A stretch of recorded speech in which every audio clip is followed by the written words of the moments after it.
Hi everyone, Simon from Horoma Studio. Today I'm gonna do a little teardown of my own work, and it's gonna be a special image because it's the one I used some month ago to do like the teasing of the new type of teardown I wanted to do.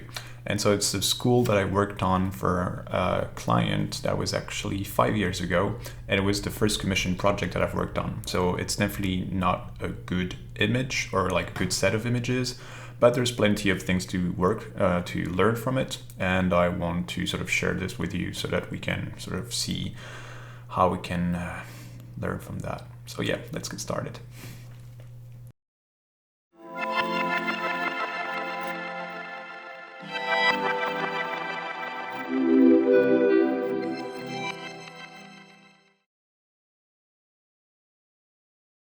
So here we are in the little project. As you can see, it was 2 exterior images and 1 interior image. The project in itself was quite interesting. I think I was revisiting the plan earlier and it was quite nice. The images are not really that good, technically speaking, for sure. In terms of composition, there were some interesting ideas, I think. One thing that I noticed in terms of the overall thing is, or like the overall series, is that there was a couple of things. The first one that I noticed is that there's this tendency of always being like on the left looking on the right. So everything is kind of looking always in the same direction, which is kind of weird because once you put your image next to each other, they kind of like have the same dynamic, which is not really something you want to have. So I think one thing that could have been nice is to maybe have somewhere out of the 3, maybe something a little bit more frontal, even though I remember that here we wanted to have like a better view inside this. So maybe this one should have been slightly more like on the edge, actually, maybe on the limit of this differentiation between the 2 courtyards or something like that. Also, in terms of colors, I remember that I was already trying to optimize how can I say, the hue consistency, so that you would have like the same kind of blues in between images. So that's something I think that is quite important, even though like the colors themselves were not that good, as we'll see a little bit more in detail right after. So if we look, for instance, at the interior image, overall it's okay, in the sense that the depiction of the space is fine. We understand like the geometry, the lighting is fine, I think. I wouldn't do it differently, like having a soft light inside is fine. So this is fine. This, I think, like all the, what's the word? Artificial lighting is not really super convincing. It's not bad, but it's not ideal. Even though it is supposed to be white like this, so in that case it's fine. One thing that is annoying is you can see this sort of like perfect alignment here between the actual object and the limit here, which is something you always want to avoid because then you don't understand exactly what's happening. So either you would, well, basically you would have it lower so that you can still read the edge of the window. One thing that I remember I was asked to do was to have like this blue sky more visible, even though in reality this would be overexposed because we're exposing for the interior, so you would have something a little bit washed out like that. So there's always an in-between that you can find. Here it's like okay-ish, but there's like a discrepancy between here and here that is a little bit weird. One thing also that I tended to do, which is something I guess I was doing back then, is that I was desaturating my image quite a lot. And what happens is that the shadows, instead of being like bluish, usually for your interiors, are all super black and desaturated. And it sort of makes the white of the plaster a little bit less interesting and a little bit less vibrant, which is something you actually don't want to happen. Because here then it means that we're quite lacking colors to balance with the orange or red here, the wood panels here, and you can see like even the floor is like a kind of beige thing, and it would actually have worked quite well with like some sort of like little blue tint in the the plaster. Here you can also see that actually the geometry is not extremely legible, which is like it should have been. Like maybe have like a little what's the word, ambient occlusion would have helped here in having like a little bit more legible edges.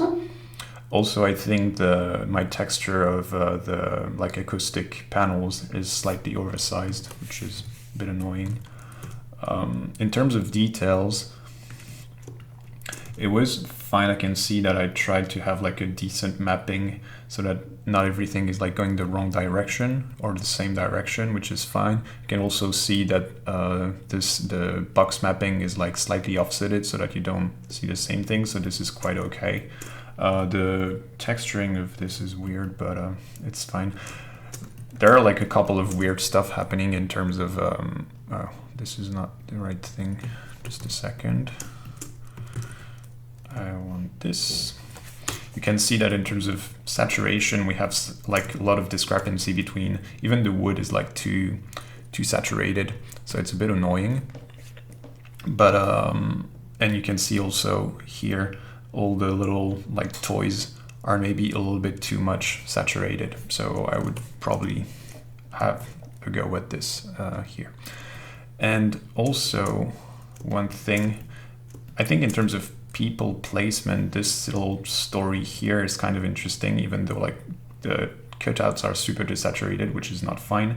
This one is fine. This one is okay-ish. This one is like not really making sense to me anymore. So I would definitely have like well, maybe less people. Maybe this one is okay because it's like looking inside, so it kind of like redirect your eye. And here you have like this one sort of emphasizing this wall and the way you use the wall, so it's kind of okay. And you have like a relationship between these two, so this is fine. It's really like this girl here that shouldn't be here because it's not adding anything, I think. I should have spent maybe a little bit more time on the like the little details that you could have here. One thing also that you can see is that the contrast is completely wrong between the like the existing and the like the 3D and the integrated part. But overall, the interior image was quite interesting, I think, and not completely off from what I would do in terms of framing and lighting, etc. For sure, like the level of details would be different today, but it's fine. If we go to the first one here, which is like the entrance, we have the same issue with the desaturation, overall desaturation and contrast of color, which is sort of okay if you think about it, because if the idea is to bring sort of attention to the colored part, then if you desaturate the surrounding a little, then it will bring your eye to the color even more. But the thing is that there's so much discrepancy already because this is the only colors and the rest is white, that you don't need to desaturate this to actually bring attention to that.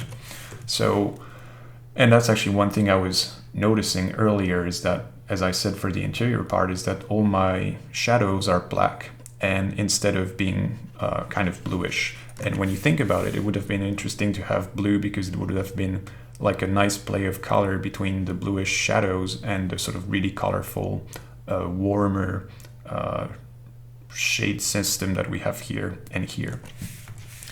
And I think I sort of missed on that potential aspect.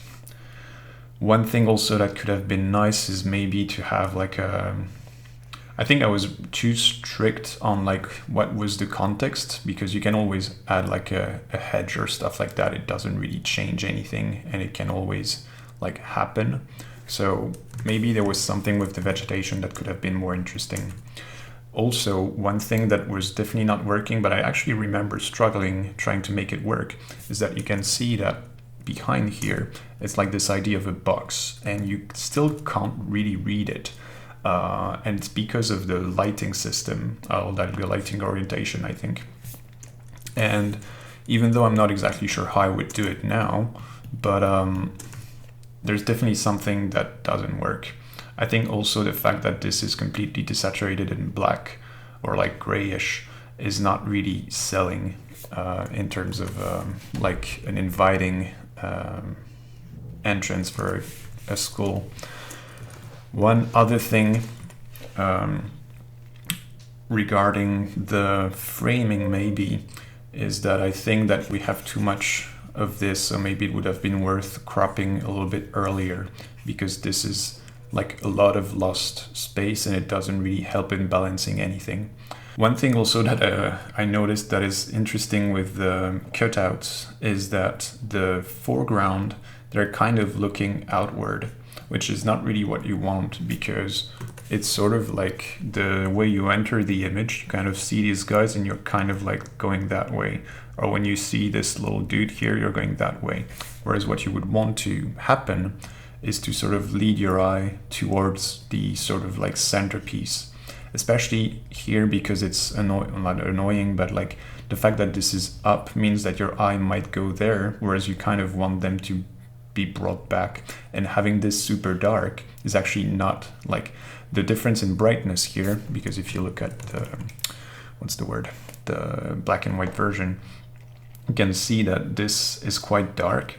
So the difference in brightness, and especially between this and this, makes this place quite uninviting, whereas it's supposed to be, as I said, the entrance of a kindergarten or elementary school. So you want it to be more interesting. So this was something I think should be changed. One thing that could have worked that I didn't do because, I don't know, you can see like this idea of having like cast shadows. One thing that could have been interesting is to maybe have this sort of system on the foreground here to sort of skip all this asphalt part and go directly here. And also having like a dark part here would have made, in terms of relation, even though this is still dark, having it darker here would make this look brighter, basically. It's a sort of like idea of a simultaneous contrast. Is it? Yeah. So basically having something darker will make this looking brighter, even though it's actually not that bright. So this would have been a quite good thing. Also, I think the placing of the cutouts is not really smart, because they are like kind of evenly distributed. And even though we have like these guys sort of waiting, the fact that these guys cover the entrance is not really the best thing to do, I think. So I'm definitely not really happy with that. And we can't even like properly read the inscription here, which is something you might want to be aware of. And there's like, again, on this sort of technical detail, there's a lot of issues with my masking and the limits that are like way too strict, and the little pigeons here could actually be quite fun. So yeah, that's for the entrance. I also think that this sort of geometry that is like really pure and white and etc. could benefit from a even simpler sky. So maybe like completely blue, or an overcast one that you actually darken. The idea being that you want like a lot of contrast between the two, so that you can actually properly read the edges. One thing that I was saying earlier also is that once you have, but I'll mention it after, is that once you have an overcast weather, what happens is that your colors stick out way more, and you have like higher saturation, which is a good way if you want to emphasize vegetation and play around with this, and also have like interesting shadows. So something to keep in mind. If we look at this guy, which is the last one, as I said, if you look at this idea of like what I was just saying about the contrast between the the sky and the project, you can see that this line is not really visible. So it makes the geometry of the building not exactly perfectly legible, which is something that sometimes is fine, but here was definitely not what we were after. There, it's like not integrated properly. The point of view in itself, I think, is fine, even though I said earlier that maybe it could have been changed, but at least it makes this sort of thing here legible in an interesting way. And we have this sort of patio thing, or just a hole for a tree, which is quite nice. One thing, although, is that the sun orientation is a bit, I think it's just the idea of the contrast that is not perfectly exploited, or I don't know how it's to say that, but I think the contrast between this and this, and the contrast between this and this is not intense enough. So it could have been actually worth exploring something even darker here, make it bluish so that it doesn't look dark, but has like this sort of interesting color. Use the blue to play with the colors here, and then here play more with the reflection to have something that reflects something here that is like perfectly in the light. So that could have been a little bit more interesting, I think. Regarding the vegetation, you can see that it's completely 2D, so that's why there's like some really weird stuff happening for the, what's the word? The perspective, basically. So that's why it's not really looking super sharp. There's also like, again, issues of masking that are a little bit annoying. This dude is fun because it sort of like brings you into the image in the same way that this thing that sort of leans kind of give like a nice framing. Maybe it would have benefited from something a little bit more in the foreground. Like I know that nowadays what I would do is to have like some sort of depth of field in the foreground to sort of have this idea of something that projects you inside the image and not being like too much withdrawn from the image. All the little kids, one thing that is fun is that usually I think the thing is that you can see the ground is like extremely colorful, and the issue is that this was added quite late in the project.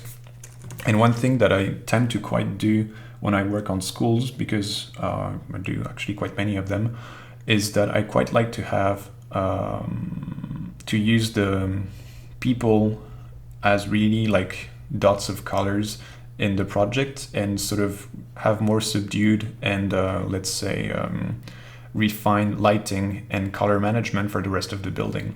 So here we couldn't really do that because there's so much color here that if you start adding like extra colors on top, then it's a bit like looking weird. So that's why I ended up desaturating most of the kids, which is not really the good thing either, because they look like the saturation is off compared with the actual light, basically.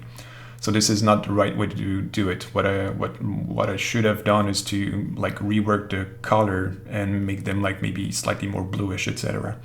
One thing also that sometimes it is interesting is if the sun was like a little bit closer here, so that we would have more like this idea of silhouettes.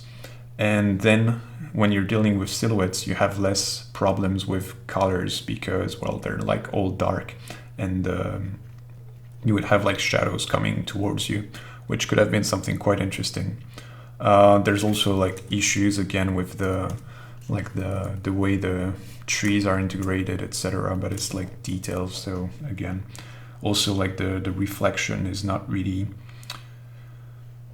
like the coloring is not really fitting what's happening. And also I think one thing that is annoying and is a little bit misleading is this idea that you can see that the shadows are quite strong, but when you look at the actual sky, it doesn't look super bright, and it's something that creates a really weird perception of light because there's no like proper consistency or coherence between the shadows that you see and the sky that you see. So that's why it's easy when you're dealing with HDRIs because they will fit and like something they will be like working together. But when you're starting to add backplates, if you don't do it really properly and you don't really double check like the luminosity or brightness of what's happening here and what's happening here in your general scene, then you might end up with like weird problems that make the sky look not right. Here it's basically lacking saturation and a little bit of not necessarily brightness but contrast. So that's something to keep in mind. But overall I don't know. Overall this wasn't like, the project was interesting, but I didn't like, it was, as I said, like the very first project that I worked on, which was interesting because there are like many things just on the client management and on the way to deal with the brief that at the time was not even in my mind. I just had like this sort of brief, like make a view of the entrance, make a view of the courtyard, and make an interior view of sort of corridor thing, and that was it. And I was happy with it, and I was like thinking that I had enough to work with it. And the thing is that nowadays I would ask so many more questions to the client to get like a proper idea of how they want to depict the building, and what they want to show, and why they want to show it, etc. And this would lead to like a way more refined approach to the framing and the lighting and color management, etc., and composition in general. So this is an interesting evolution to notice. I'll stop here because the video is already quite long and the project doesn't really, I don't have that much information to show. So that'll be it for this little rendering teardown. I hope you still found some interesting things in it, because I think I was tackling some interesting small things to keep in mind regarding like the sky consistency, vegetation, how to lead the eye, etc. So it's always like really small things that I mention, but if you sort of listen attentively, you can sort of like see where I'm going and where I'm coming from. So I'll stop here. I hope you've learned some interesting stuff, and I'll see you in the next teardown, even though like the next video is probably actually more of a like small theme thing. Whatever. Thanks guys. Again, if you find the thing interesting and the channel interesting, feel free to share it with other people, and I'll see you in the next video. Cheers.